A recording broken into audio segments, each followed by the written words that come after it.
बिस्मिल्लाहिर्रहमानिर्रहीम। 2 रोज़ पहले चाय का आलमी दिन मनाया जा रहा था, तो सोचा कि क्यों ना बरसगीर और पंजाब में बिलखुसूस चाय की आमद के हवाले से आपसे कुछ बातें कर लूँ। अगरचे यूरोप के अंदर चाय का रिवाज 18वीं सदी में हो चुका था, लेकिन ये शुरू में अमीरज़ादों और रईसज़ादों का मशरूब था। एक राय ये भी है कि ये चाइनीज़ लोगों की दरियाफ़्त है और चाइना से फिर आगे यूरोप तक पहुंचा। बहरहाल ये एक अलग सी बात है।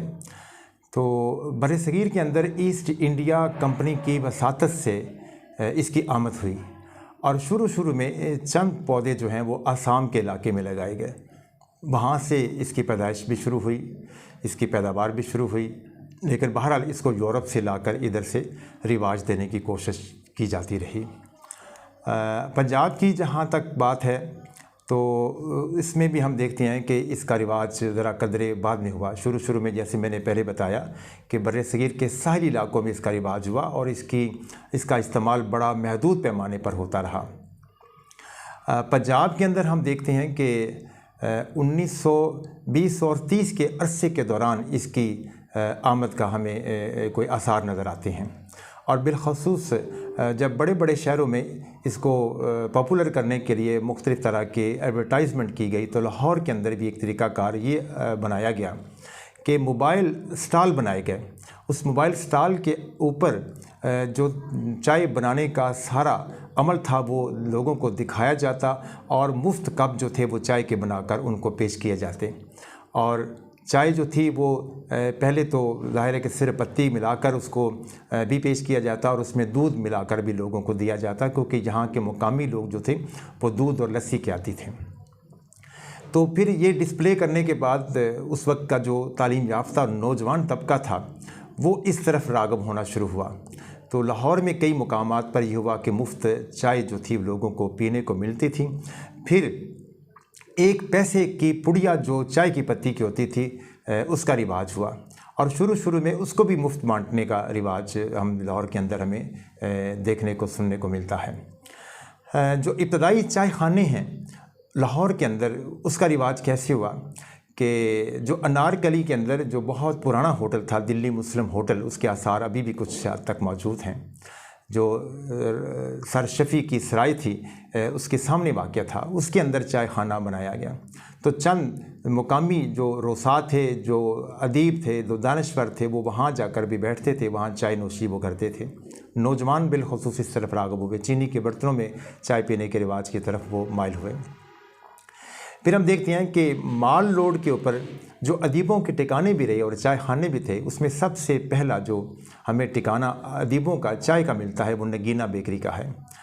अगर आप माल रोड से अनारकली नई अनारकली जो है उसमें दाखिल होने लगें तो लेफ़्ट साइड पे नुक्कर पे आज एक जूतों की दुकान है, वहाँ पे छोटा सा एक नगीना बेकरी का स्टॉल सा होता था।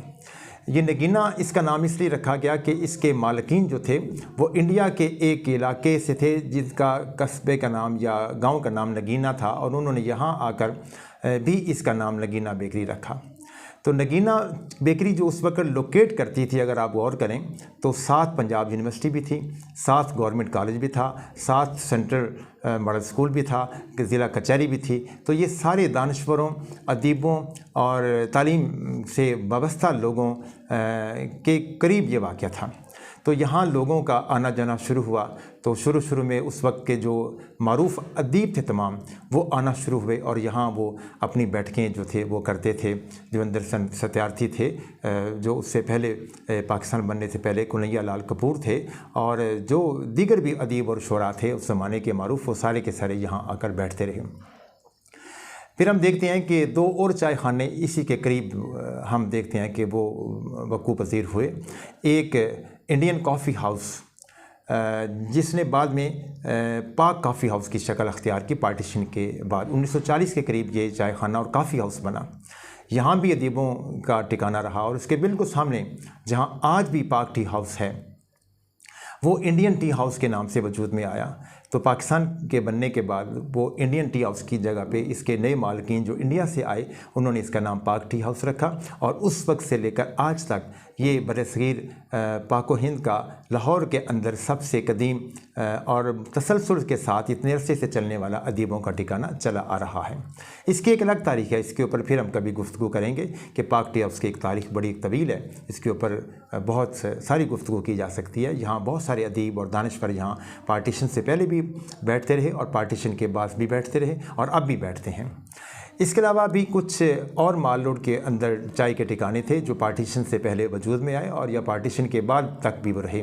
उसमें एक अल्फिंसन होटल था, तो ये चेरिंग क्रॉस के करीब था, जो पैनोरामा शॉपिंग सेंटर के आगे था होटल, वहाँ पे मौजूद था। इसका चाय खाना बड़ा मशहूर था, इसकी बेकरी बड़ी मशहूर थी। स्टैंडर्ड होटल था माल रोड के ऊपर। एक अलिज़म होटल था, एक लॉरिंग होटल था। फिर पाकिस्तान बनने के बाद शीज़ान होटल वजूद में आया, लॉर्ड होटल वजूद में आया। तो ये मेट्रो होटल था जो राय मेलाराम का था। तो ये तमाम ऐसे ठिकाने थे कि जिसके अंदर उस ज़माने में चाय जाकर पीने का एक फ़ैशन समझा जाता था, और इन तमाम ठिकानों के अंदर दानश्वर, अदीब, सियासतदान आकर बैठते थे और फ़ख्र महसूस करते थे। तो इन तमाम ठिकानों की चाय अपने अपने ज़माने के अंदर हम देखते हैं कि बड़ी मारूफ़ थी, और इन तमाम होटल्स ने, रेस्टोरेंट ने चाय के फ़रोग़ में अहम किरदार अदा किया था। तो ये वो तमाम रेस्टोरेंट हैं जो पार्टीशन से पहले वजूद में आए और चाय के फ़रोग़ में और अदीबों को एक ठिकाना मुहैया करने में इन तमाम ने अहम रोल अदा किया। ये बाकी जो गुमशुदा रेस्तोरां लाहौर के और बिलखसूस माल रोड के, इसके ऊपर हम अगली नशिस्त पर ज़रूर बात करेंगे। बहुत शुक्रिया।